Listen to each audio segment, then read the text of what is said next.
All right, people, welcome and thanks for making it here on Tuesday evening. And hopefully I can make it worth your while today.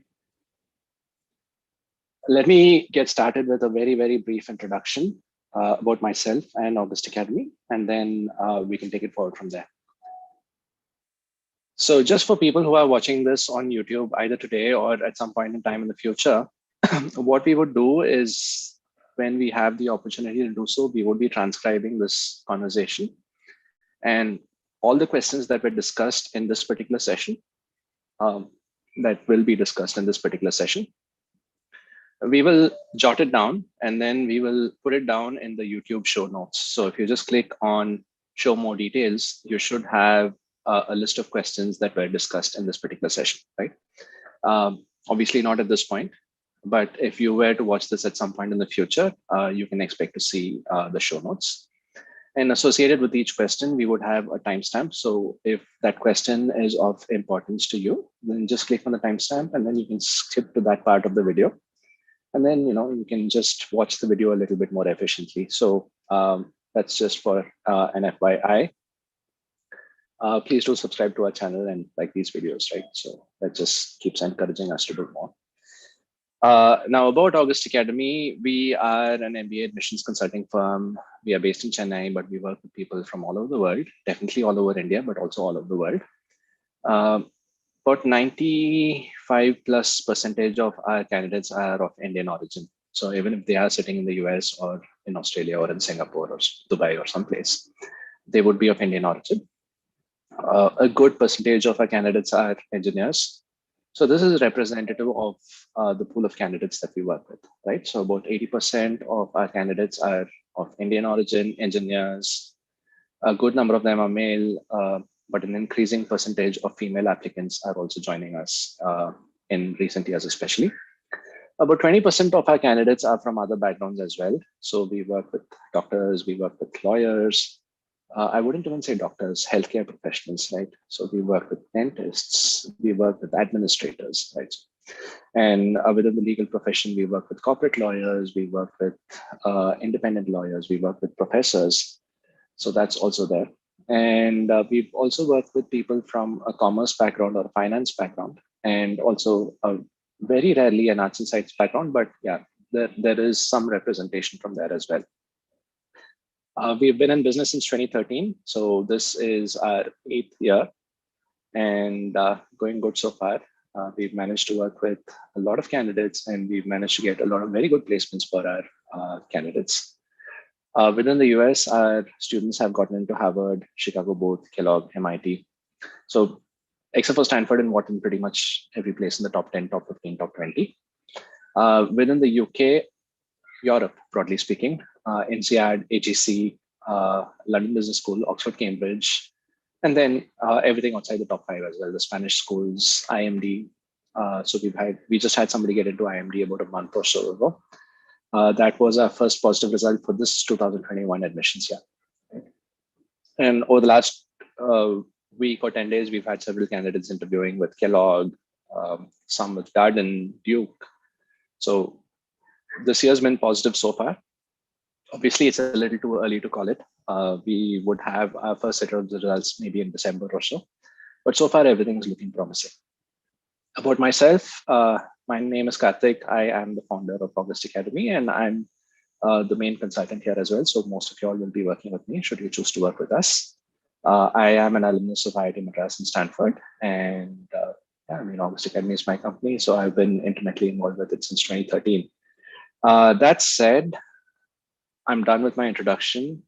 If new people join us, I'm going to be letting them in. So if it appears like I'm distracted, it's only because I'm saying admit new candidate. But I'm opening the floor to questions. This is strictly a Q&A. I don't have a presentation or anything. So please let me know what questions you have and I'll be happy to answer. If you're feeling a little camera shy, you may type the question in and then I'm happy to answer that way as well. So go for it.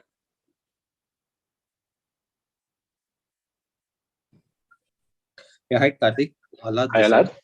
Hi, yeah, how are you? This is the opportunity first here. Sorry. Sorry. So actually I'm an engineer of a background, working in a telecom domain. in technical field actually of telecom domain. So Okay. I'm having almost 12 years of experience. Okay. At the moment, I'm looking for some enhancement in my career. So to provide a boost to my career. So I'm looking to do some PG or some that program that help me in this regards. So if you have any such assistance, like which course or MBA I should go for in India or abroad, that can help me out. Okay. All right. This is actually a much longer conversation that we need to have, Alhad. Okay. Obviously, the first thing is you need to figure out what your career aptitude is, right? I mean, do you want to further your career in the technical field which you are employed in? Do you want to switch to a different technical field, or do you want to get into management and administration, right? Now, if you want to get into management and administration, then yes, the choices ahead of you are an MBA, and in fact, just an MBA. It just needs to be determined whether you'll be a candidate for a regular MBA or an exec MBA, depending on your seniority. And right now, you seem to be older for a regular MBA, but younger for an exec MBA worldwide. Yeah. Within India, you would be the perfect age for an exec MBA, but outside of India, you might be just a little bit on the younger side. Okay. But if you are to look at technical degrees, then you can consider master's programs. So yeah, I'm looking for management side. Okay, if you're very clear that you want to do a management degree, then yes, a regular MBA or an exec MBA, that would be the way to go. Okay, so a regular MBA is also advisable to my experience, or some executive MBA that is also have an option at the moment. So you are bang in the middle. You're old for a regular MBA and young for an exec MBA. That's where you are. And if you reach out to most colleges, they would probably say the same thing, right? Okay. Yeah. So I think it's okay for you to apply to a few regular MBA programs this year, depending on what your Gmat score is. If you're interested, you can also consider some exec MBA programs. I think you'll be a good candidate for both. So that's where you should be at this point. Okay, no problem. So no problem. I will just try to connect with August Academy further on this. How should I proceed on this? Yeah. Thank you. Yeah. All right. Does someone have any questions? Hello, Srishti here. Hi, Srishti. How are you? Yeah, hi. Thank you. All well. So I wanted to ask. I have just started looking for MBA colleges right now, and I've actually completed my BBA and a one-year diploma course in advertising management. I have total 14 months of experience as of now, WorkX. So I wanted to ask if the top 20 colleges in the US, will I be eligible for that, or I'll be.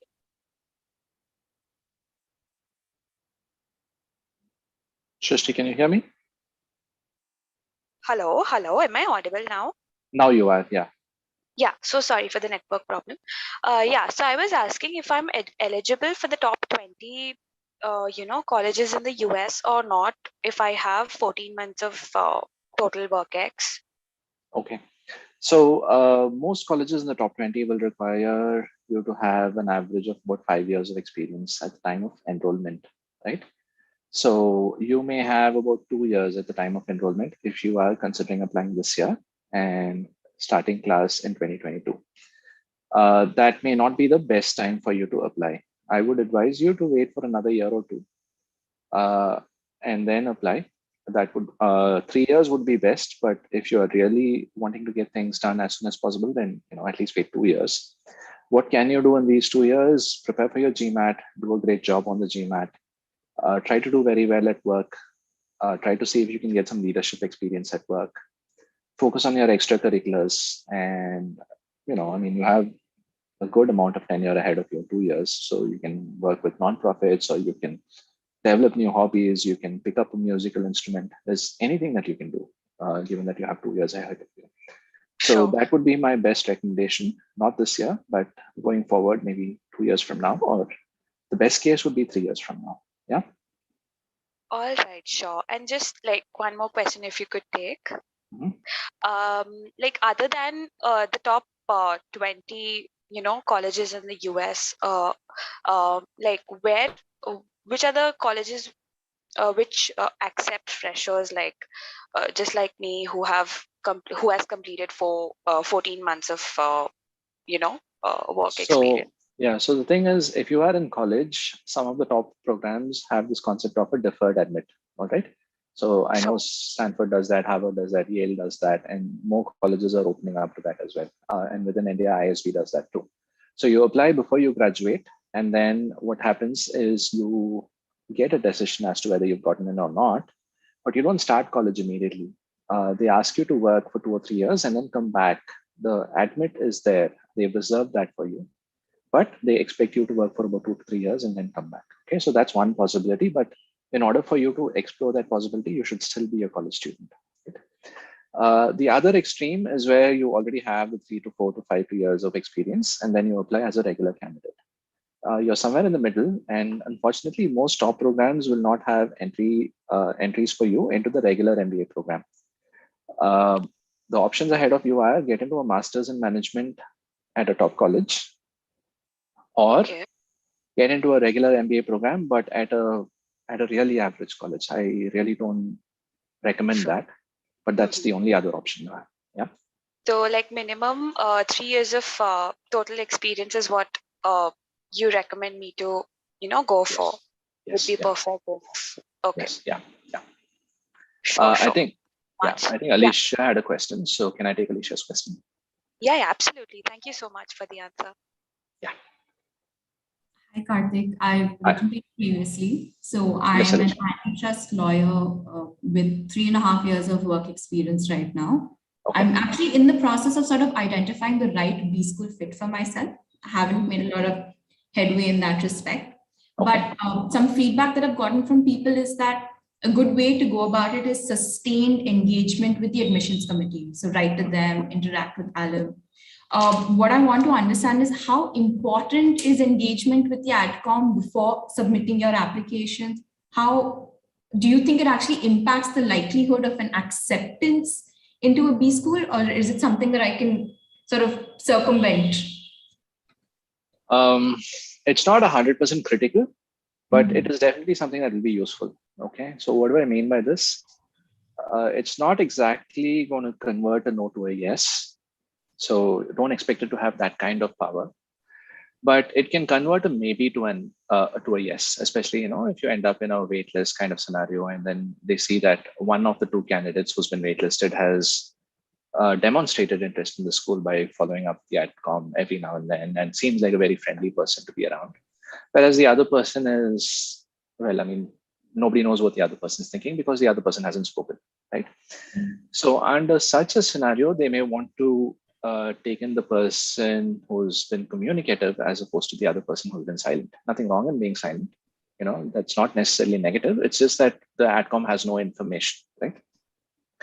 But that's not a very likely scenario to find yourself in, right? I mean, it's a very niche scenario. It's not the most likely scenario.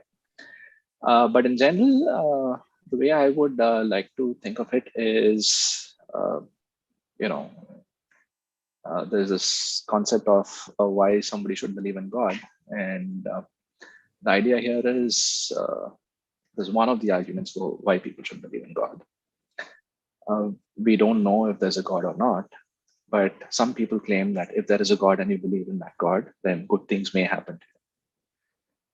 But then again, nobody is there who says bad things will happen to you if you believe in God or if you don't believe in God.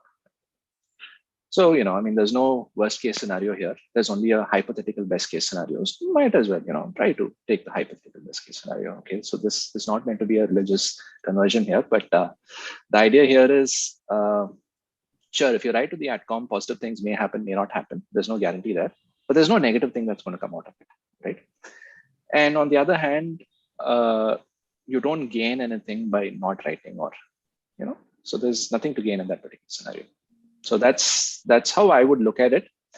What are the things you gain by writing and keeping in touch? Definitely by attending the webinars, you get to know a lot more about the school. And you may assume that the information you get from the source, from the admissions committee officer, is the most authentic information as compared to something your seniors may be sharing with you, right? So it's an authentic source of information. What else? Yeah, that's where I would leave that. Is there a follow-up question there, Alicia? I mean, I don't know if I answered it. No, that's helpful because I think there's some sort of confirmation bias going on where if people have engaged with the adcom and they've gotten in, they seem to think it's the clincher. No, that is definitely not the clincher. You're right. Yeah. There is a little bit of a confirmation bias there, but it doesn't hurt. That's all. Okay, that's helpful. Thank you. Yeah. Let's see. I think Gaurav had a question. So I'll take Gaurav's question, and then I'll take Saloni's question, and then I'll take Brajesh, and then I'll take Anirudh. Hello, good evening, Karthik. Hi, Gaurav. I think Anirudh was before me, but okay. Anyway, so I have like two questions, but before that, I would like to give you a brief introduction about my profile.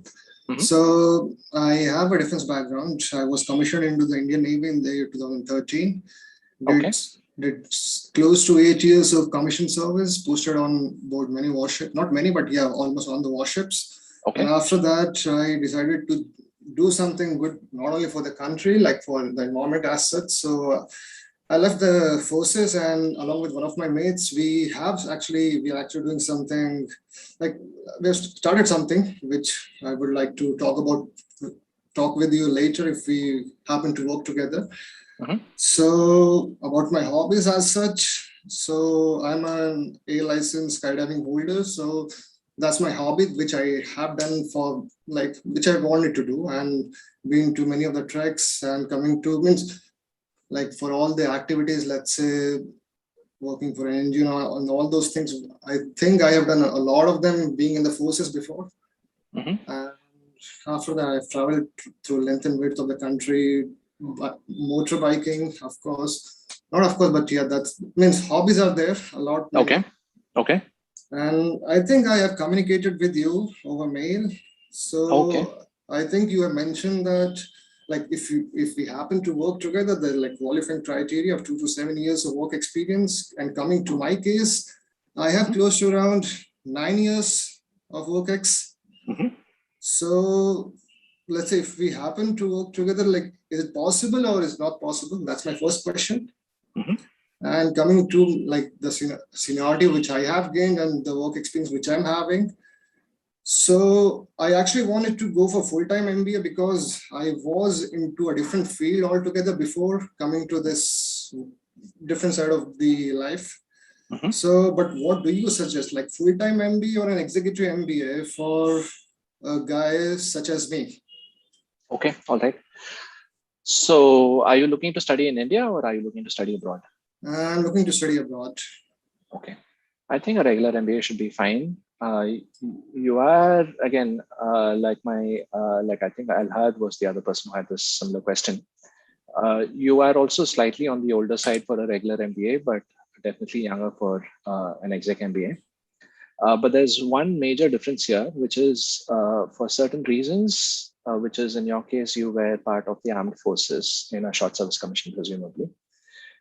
You had to spend a certain tenure at an organization, right? I mean, so whatever amount of time you spent with the Navy was something that you had committed to doing. And it's quite clear that you need to make a career transition right now. And this is going to be in the corporate world, right? So there's a good number of people in your position who actually do end up applying to regular MBA programs, and people get in as well. The kind of programs that you may be successful at, that depends on what your Gmat score is. So that would be my major recommendation. And I believe within India, the government probably has tie-up for people like you with the IIMs and SPJ and XLRI and all these institutions of repute. So that, I'm sure that's also something that you may need to explore. Okay. Yeah, as regards to the 2 to 7 years, that should be fine. Just write me an email and then we'll have a conversation and then we'll take it forward from there. Okay, thank you. Yeah, I think Anirudh, right? Anirudh, please. Hi, Karthik. Hi, Anirudh. How are you? Great. Hope you're doing well. Doing very well, yeah. firstly, just a brief introduction on myself. So I'm currently a third year student studying BBA in India. BBA and I will be applying in NMIMS University in Bombay. Okay, got it. So I will be applying for the deferred programs, which you just spoke about. And I had recently given the Gmat. Okay. So I got a 750 in my Gmat. But like you just said, that only the most of the top universities are the only ones which are offering deferred programs, and those are exactly the ones which I'll be applying for. And personally, for me, like during my mock tests, my scores were slightly higher than 750. I was getting 770s, but I'm just getting confused whether this 750 itself is enough, or should I again prepare for one more month and something like that, and eventually maybe apply with a score which is higher, maybe a 760 or 770. So what do you recommend I be doing? Okay. So my answer here, Anirudh, is if you feel you have maxed out on your potential, then stop. 750 is a very good score. Okay. But if you feel that there is room for improvement, right, and especially if you're already getting that 760 and 770, then you have no reason to leave it on the table. So, just do that minimal preparation, take the test, get that score, and then apply with that, right? So that would be my answer to you. Right. Just an additional question to that, like if in case I do appear for another test, it would possibly be after 770 level of value addition as compared to a 750, considering that. Anirudh, I think your network is probably not the greatest, but I think your question is there considerable value in getting a 770 over a 750? Okay, assuming that is the question, the answer would be no, there is no considerable value of getting a 770 over a 750.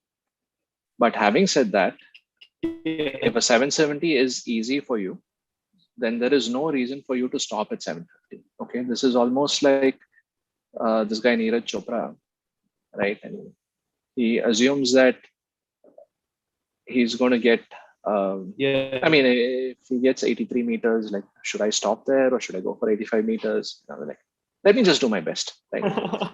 So that's really the way you should be looking at it. Yeah. But if you've already been doing your best, then, stop. Don't stress yourself. Yeah. Thank you.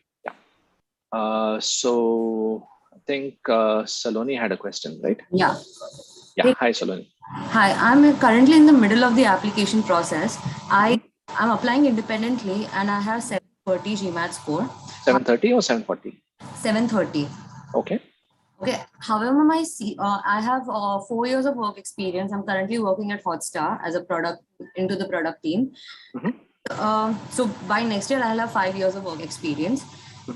My Cgpa of engineering is fairly lower side. It's 6.1 out of 10, which converts to 2 point something out of 4. No, a couple of things. Firstly, is Cgpa such a big impact on applying to the top universities in US? I have applied to Kellogg's, Wharton, and some of the other universities as well, Yale and stuff. Firstly, I want to know about my Cgpa, whether it will be such a big impact on my application process. And secondly, I have heard a lot from people that, there are too many deferred applications this year. So seats are getting full very quickly. And, applying in the second round may just hinder my chances of getting into universities. So I just wanted some clarity on how competitive is the MBA admission this time. Okay. The CGPA shouldn't matter too much, but yeah, 6.1 is a little bit on the lower side. If it was 7 point something, I would say, hey, it shouldn't matter at all. But having said that, we've had 5-pointers get into schools like Michigan Ross before. They just had like a 750 or something. So a good GMAT can definitely compensate for an average or a below average CGPA. So that's something that we've observed. The quality of the institution may matter a little bit as well. So a 6 point from like an IIT or a BITS or an NIT may still be considered okay compared to do something from a university that is traditionally known to be more graduate? Mine is from KG Somaya, Mumbai University. I think from Mumbai University. Mumbai University also is known to be very strict, right? So it may be okay. So I wouldn't worry about the grades too much. The GMAT, definitely, I think that is something that's very important, and that may have some impact on what kind of schools you end up getting into. I definitely heard this rumor about deferred MBAs affecting admissions last year. I haven't heard of any such thing so far this year. But even last year, I think we had good results in round 2 as well. It wasn't as good as the years before, but it wasn't really bad. I had people get good universities last year in round 2 too. This year, I'm not sure about the difference, but I'm getting a lot of people writing into me asking about admissions, and the interest definitely seems to be high. But I'm not sure if it's just more people writing into August Academy this year, or just more people applying to colleges, and because of that, more people applying to August Academy. I don't know what the correct answer is for that. It could be that the competition is slightly high this year, but I wouldn't worry too much about how it impacts round 2 and all that. So if you have a good application, you should still apply in round 2, and that should still be okay. Okay. So with 730 Gmat score, I don't think I have the time to give one more exam and score higher than that. Even in my mocks, I used to get around 730 to 740 only. I've not scored more than 740. So I want to know, what are the schools I should be targeting to? I did apply to the top 10 with a few schools, but I was even considering applying to Kelly, but I'm not sure whether I would want to go to Kelly. Should I be settling for Kelly then? Because I'm applying to UCLA, Ross, all those, but should going beyond top 20 as well or not? See, broadly, it also depends on the details of your profile. Yeah. There's no one answer is true for everybody kind of answer here. I think a top 20 may work out.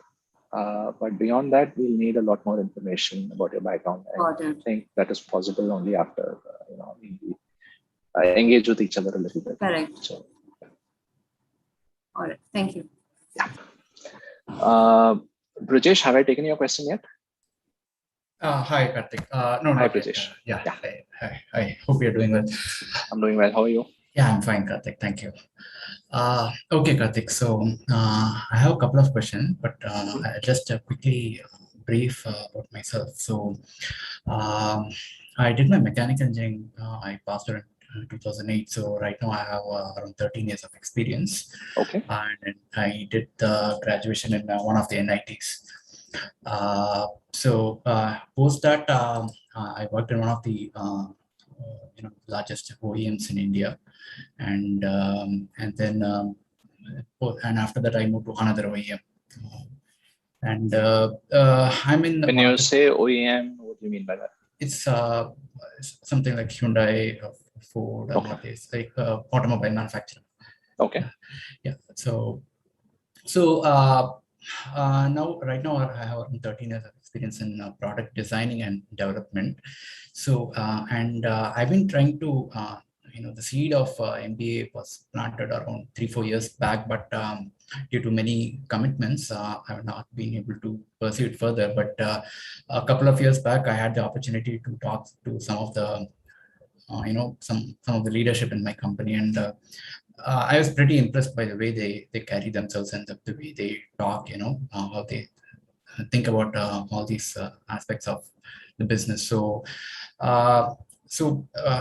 by the time I plan to, apply for the 2023 batch. So by the time I'll be around 14 years of experience, right? And at the same time, I'm planning to, I have an idea of moving to a different sector, like energy sectors, the renewable energy sectors across the globe.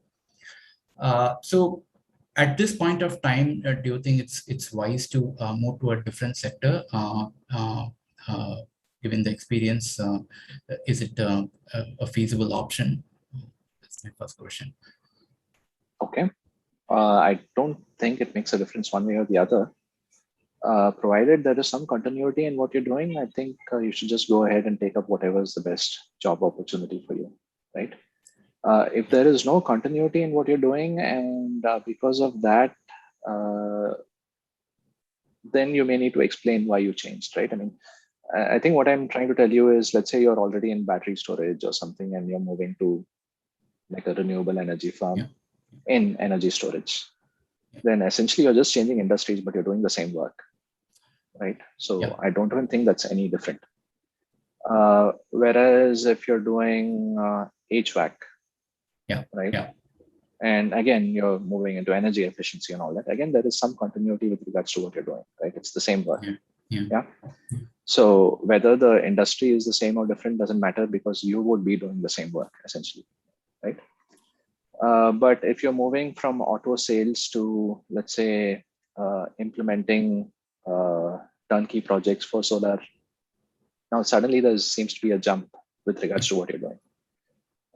There you may need to think about why you're doing what you're doing, and you may need to explain this and also connect it to what you're going to be doing post MBA. So that may be important in that particular scenario.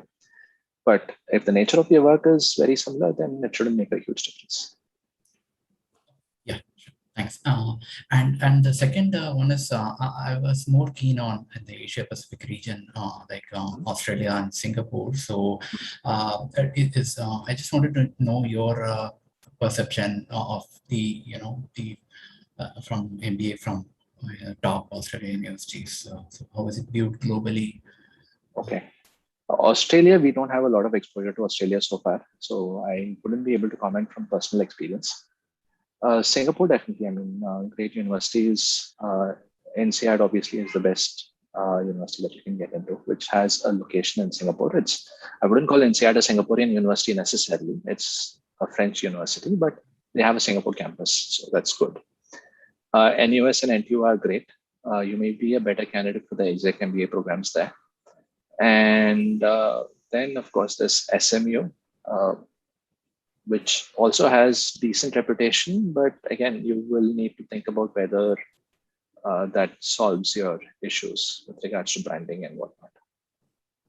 Yeah, sure. Just to follow up from what you said, I just got something. So you said the executive MBA in Singapore, but I think it's is it more like a part-time thing, which you typically have, or is it like a full-time residential course? So I'm not sure about the Singaporean options. Okay. Executive MBAs can be full-time or part-time. I know that MIT, Stanford, London Business School, and USC Marshall have full-time exec programs. And I know that there are some colleges like INSEAD and IMD, which have a higher average age for regular MBA candidates. But again, not 14 years of experience, more like 7 or 8 years of experience, right, compared to the 5. So typically, these are the full-time options that we recommend for people who are looking for older candidates who are looking for full-time MBA options. With regards to the other colleges, both the part-time and full-time options may be available, but I'm not up to date on that. Sure. Yeah. Thanks, Karthik. Yeah. Thanks very much. Yeah. Thank you. Shravani, you had a question? Good evening, Karthik. Good evening, Shravani. How are you? I'm good. How are you? Thank you for asking. Yeah, please tell me. Right. So essentially, I have worked on an art background. I've done my bachelor's in electronic media, and I've gone on to do my master's in advertising and digital marketing. And I have about 4 years of experience, and about 1 year of it was like most of it has been in startups, but like one of those years has been in a startup at a much more basic level, if you will. I was doing market research and all of that for AR actually. So a lot of my experience has been very artsy. I've worked with films, television studios, and all of it. So I am hoping that an MBA could give a jump start to my career, especially with digital marketing being, it's not immediately taken as a middle level management position. So I'm finding it difficult to stay in the same track I have been. So I've done my Gmat, and I not scored the greatest. I think I've got a 680. So do you think MBA is a feasible option for me? So if you want to get into the management side of things, definitely I think an MBA should work. No issues there at all.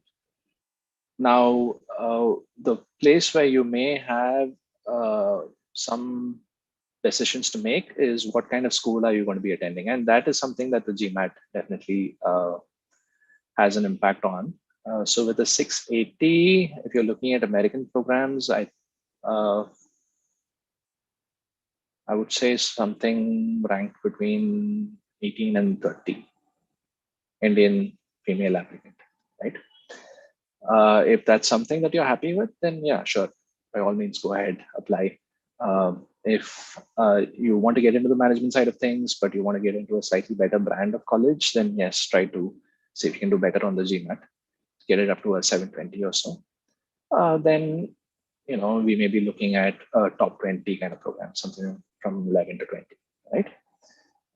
If you want to do even better, then I think we'll probably need a 740 or a 750.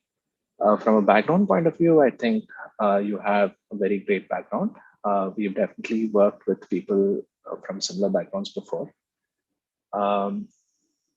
both in terms of content and in terms of digital marketing, right? I'm working with someone right now who's in the content industry.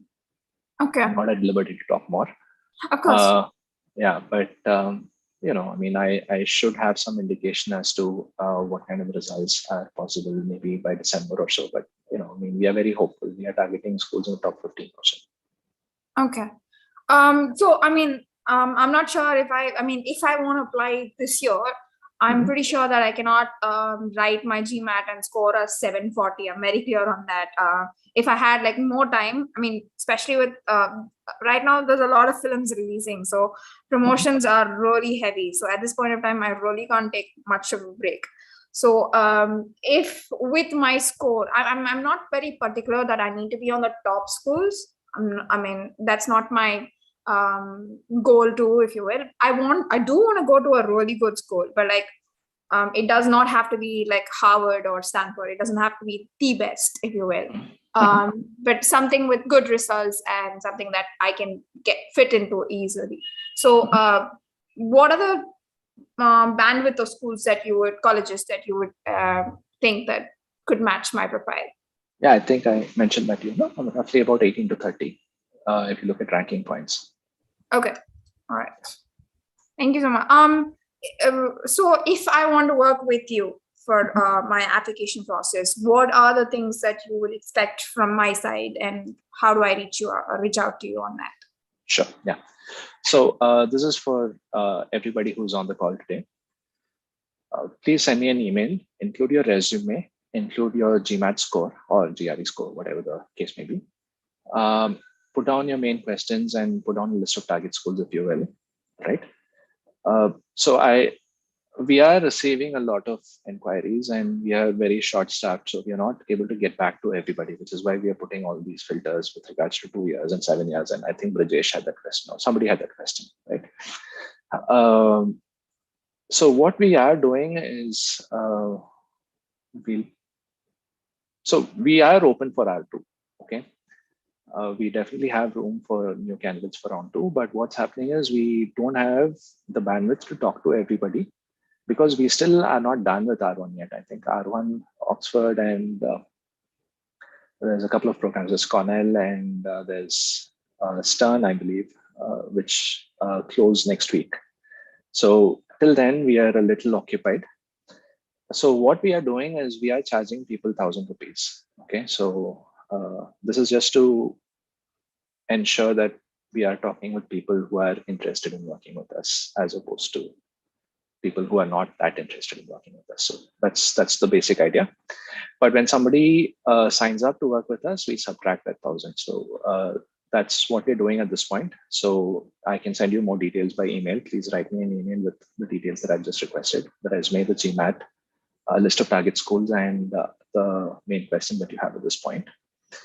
Let me also explain how we work with our candidates. Once you sign up to work with us, The first step is for me to understand your background. So I would be sharing some questions with you, and I would be requesting you to write down answers to those questions. And people typically take about 15 days or so for this part of the process, right?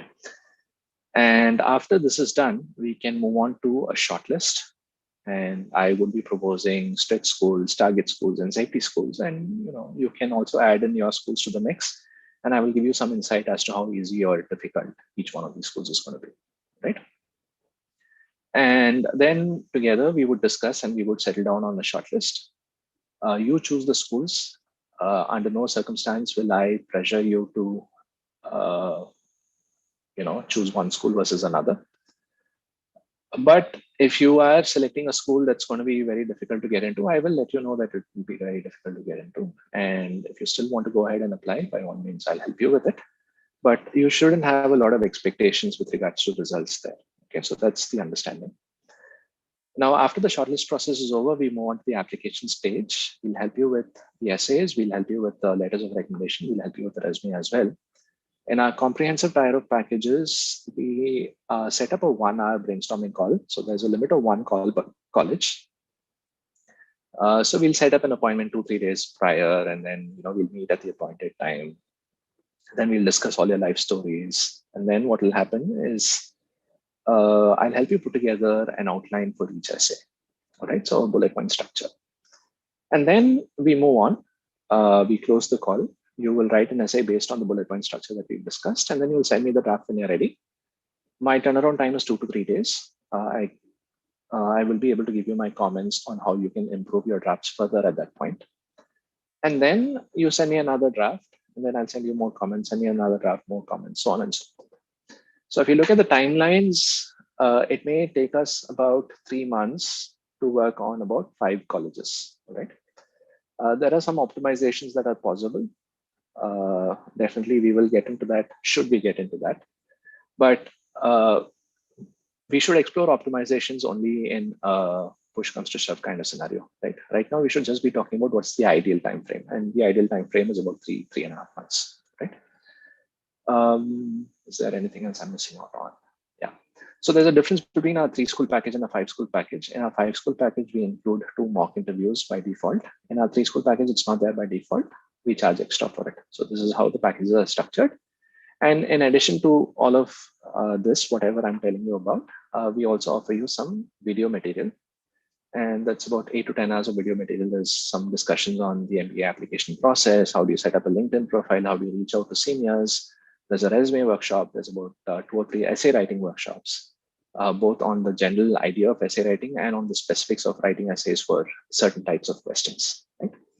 So all of these videos will be provided to you. You will have password protected access to our course website, and that's for a period of 3 months or so. So this is everything you need to know about how we work with our candidates.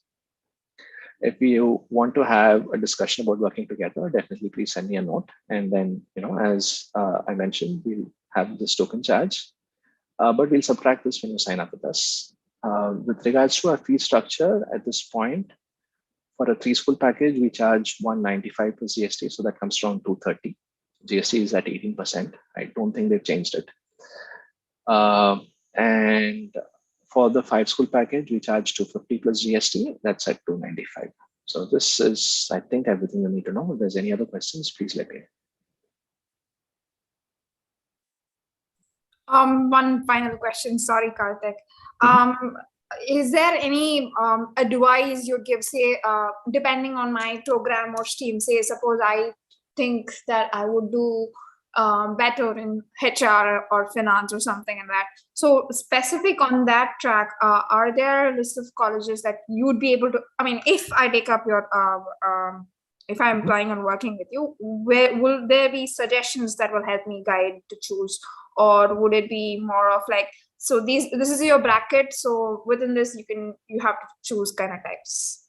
So I wouldn't be able to tell you about HR, but typically most top 20 programs are good for everything, right?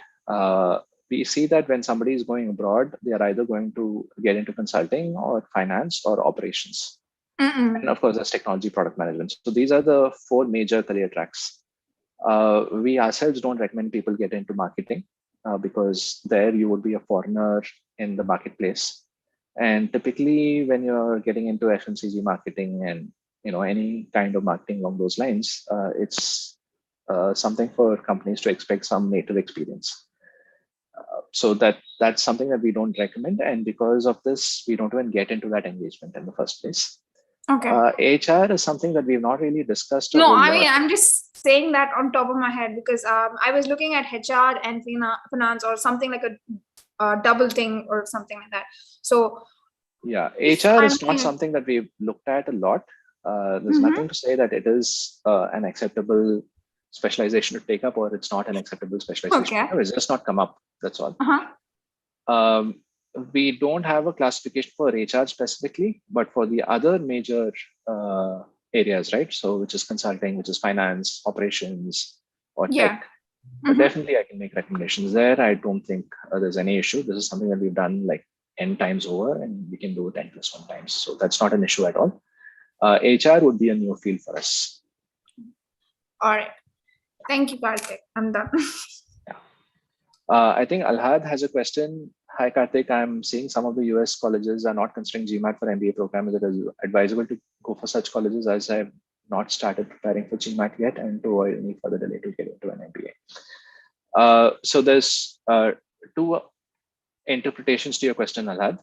There's a few colleges in the top which are offering Gmat waivers. So they would have traditionally asked you for a Gmat, but this year, because of all the COVID related interruptions to the marketplace, they are offering Gmat waivers.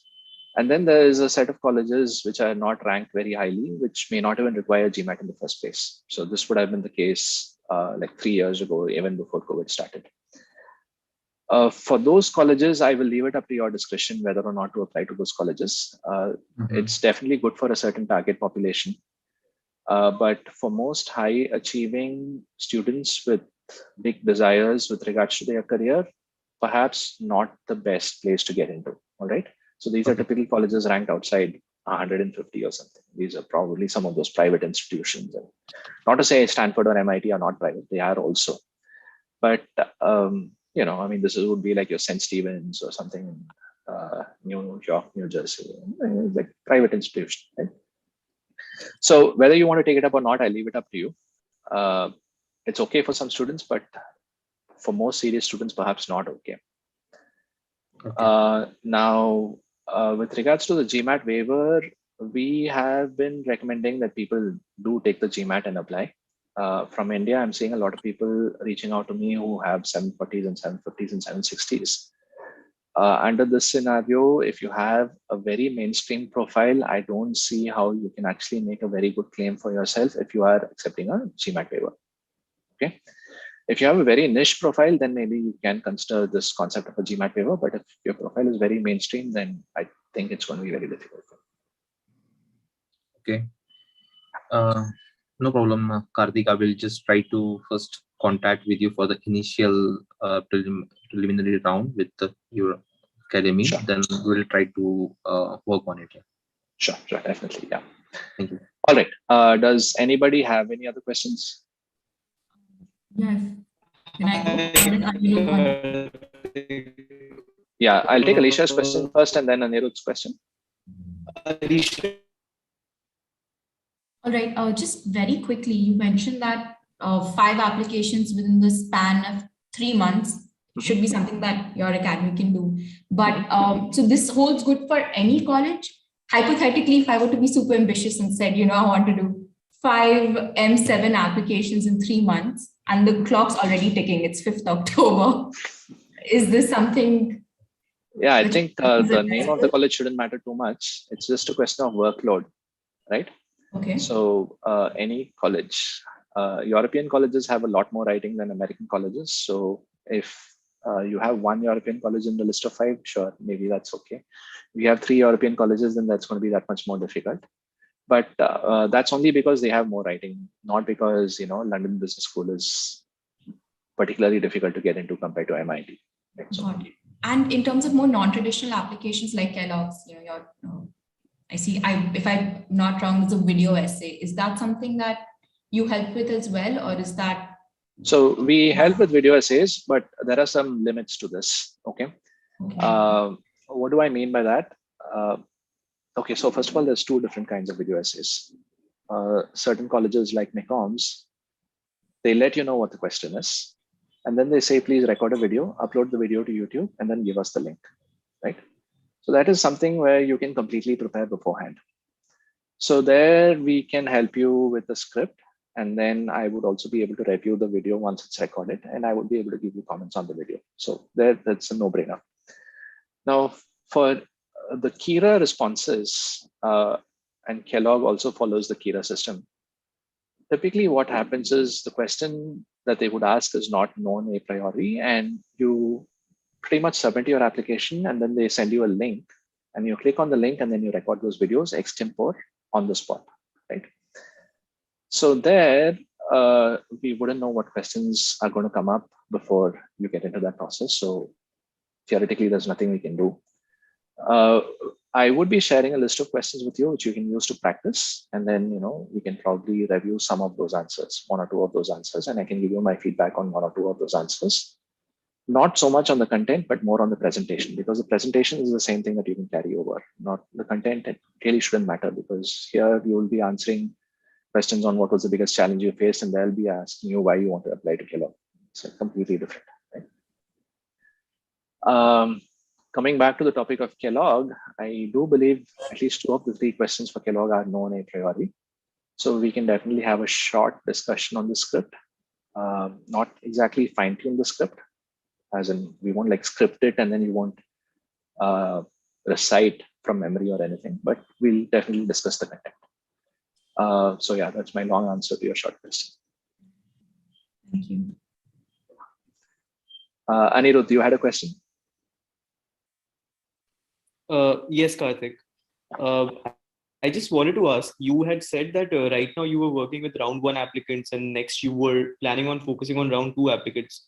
Mm-hmm. So I personally, I'm applying for the 2+2 deferred programs, and the deadlines for that are generally in the month of March and April.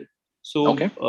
Will you be taking up the 2+2 deferred applicants as well right now, or is that something which you don't do in in October and November and stuff?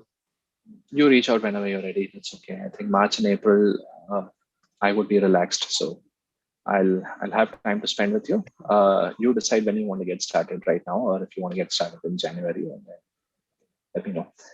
I might be on break, maybe the 3rd week of January, but yeah, apart from that, I think I should be working. Okay. All right. Thank you. All right. Does anyone have any other questions?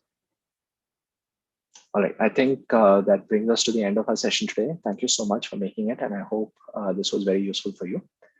If you want to take our conversation forward, please send me an email and I'll send you some details as to how we can proceed further from here. All right, thank you and have fun. All the best. Thank you. Thank you. Thanks, Karthik.